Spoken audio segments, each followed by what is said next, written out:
Cidadão Silvestre.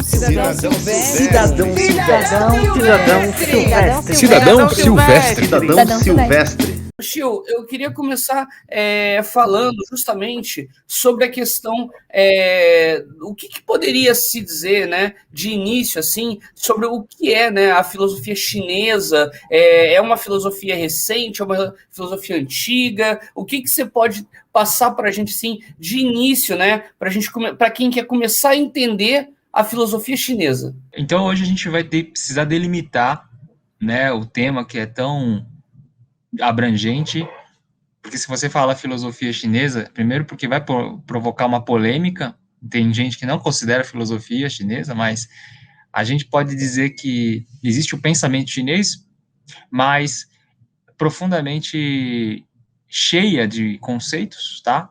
Então, por isso que a gente chama de filosofia chinesa. Então, a gente poderia começar delimitando, dizendo que a filosofia chinesa taoísta, então aí eu já uso a palavra taoísta, ela tem seus primórdios, o seu nascimento, digamos assim, lá no I Ching, I Ching, né? O livro das mutações. Em chinês a gente fala I Ching. E esse livro nos traz, alguns pensam que até vai influenciar o Lao Tzu, com certeza.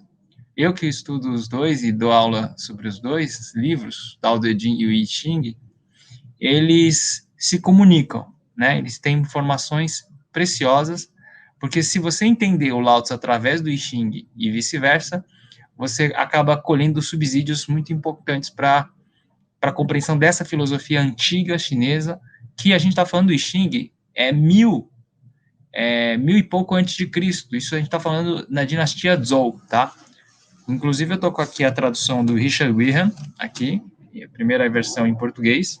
Tem a do Alfred Juan, né, que é da editora Martins Fontes, e tá lá, né, dinastia Zhou, até anterior à dinastia Zhou. Alguns escrevem CH ou Shou, mas a gente lê em chinês Zhou, né, de 1150 a 249 a.C. Foi elaborado pelo o Fuxi, né, e também tem comentários do Confúcio, do Duque de Zhou e o Rei Wan, né, fora os diversos comentadores posteriores, né, na antiguidade, tá?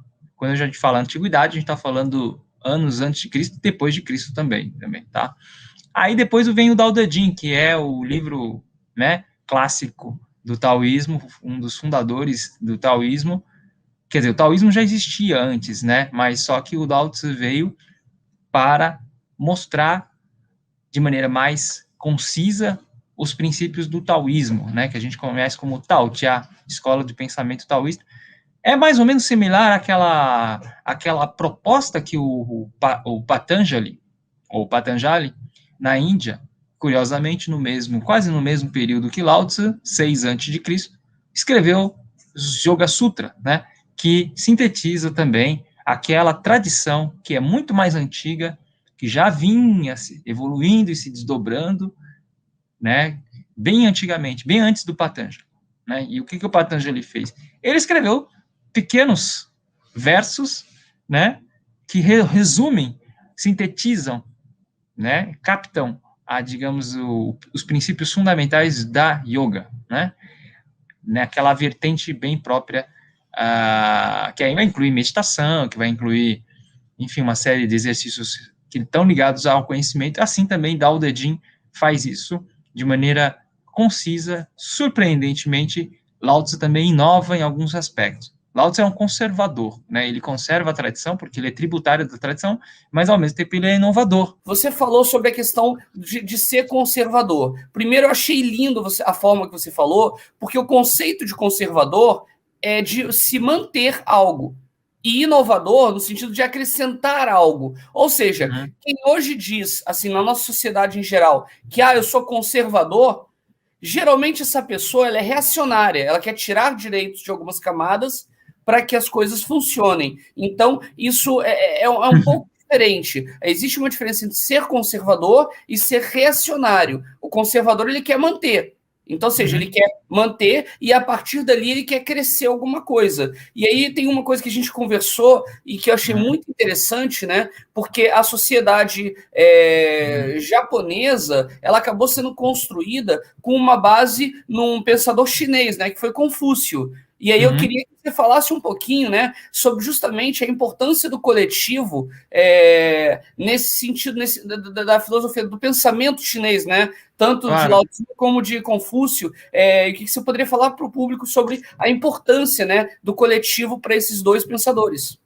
Olha, eu creio que tanto o Lao Tzu como o Confúcio, eles são abridores, né, desbravadores de um caminho, a saber, confucianismo, né, que traz até o nome dele. Alguns falam confucianismo ou confucionista, né, não tem problema. A outra vertente é o taoísmo, por causa do Tao, a palavra Tao. E os dois, ambos, foram mestres. No caso do Confúcio, eles foram contemporâneos, né, os dois. No caso do Confúcio, o Confúcio propõe uma filosofia ética. Ele parte de uma premissa ética, ele está muito preocupado com as relações humanas, e para a atualidade é super importante a gente pensar, por exemplo, nas nossas relações, como é que a gente pode se relacionar com o outro, né? Como a gente conviver com o outro. Aliás, durante a pandemia, a gente se viu escancarado esse problema fundamental de nós estarmos em quarentena, estarmos em isolamento social, e, no entanto, a gente ter que ficar em casa com o filho, com o pai, ou quem tiver com mais gente, enfim, temos que lidar um com os outros, né? E aí você vê as brigas, você vê, né, as discórdias, você vê.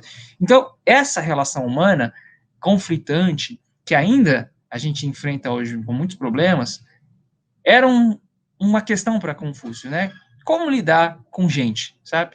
Então, Confúcio propõe virtude, né? A palavra virtude aparece como, vamos dizer assim, um norte, a bússola desse homem chamado Junzi, homem nobre.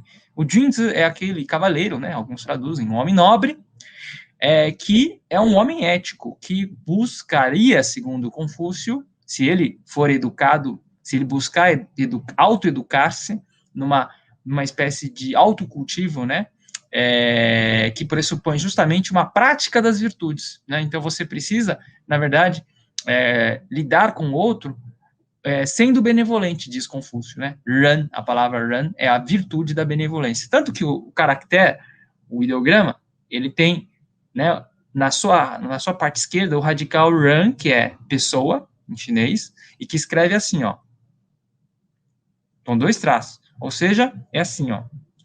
Então você tem, de um lado, você tem uma pessoa e de outro você tem outra pessoa. Ou seja, duas pessoas em relação, duas pessoas em, né, cooperação, ou seja, a ideia de que existe uma união. A união, como a gente fala, né? A união faz força, faz diferença, né?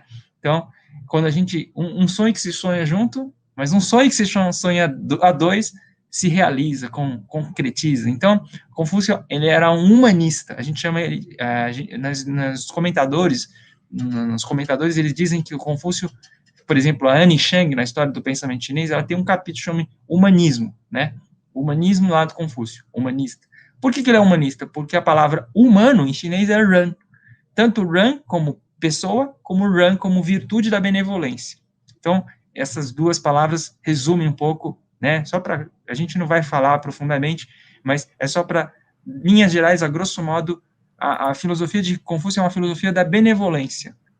É uma filosofia que quer traçar, quer delinear um projeto para que as pessoas possam se engajar harmoniosamente em relações harmoniosas, em relações que não impera tanto conflito. E no caso do Lao Tzu também, ele parte de uma premissa, só que a diferença dele em relação ao Confúcio é que o Lao Tzu, ele parte de um ponto de vista cosmológico, ele se interroga sobre o universo, né? Falei isso para você.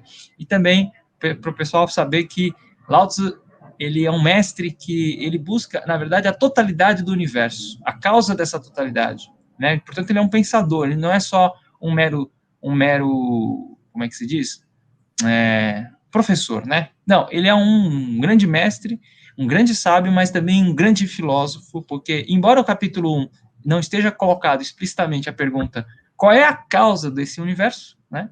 ele já dá a resposta, de maneira muito lacônica. Lao Tzu responde, o vazio é o princípio do céu e da terra, né? O vazio é o quê? É uma faceta do Tao, uma faceta transcendente, mas que não fica só na transcendência, né? Mas tem uma concretude, uma eficácia que se manifesta no mundo real, no mundo dos seres vivos, no mundo dos vegetais, dos minerais, dos animais, no mundo dos humanos. E isso, para Lao Tzu, é muito importante, tá? Essa compreensão holística que a gente fala, essa compreensão de que nós estamos dentro de um universo cuja causa, que é o Tao, é desconhecido, né? Como ele fala, não pode ser nomeado, mas não é que é desconhecido, então é transcendente e fica no além, como se fosse algo, uma incógnita impossível de ser conhecido, mas impossível de ser concebido porque vai além dos nossos 5 sentidos, da nossa razão. Porém, Lao Tzu fala, no capítulo 14, conhecendo o princípio ancestral do Tao, você poderá viver, conduzir sua existência atual. Então, portanto, Lao Tzu ainda é hoje estudado por tanta gente, não só pelos orientais chineses, como também pelos ocidentais, europeus, brasileiros, americanos. Você vê diversas traduções, diversas pessoas buscando esse caminho, se inspirando em Lao Tzu, né? Então, isso é muito importante.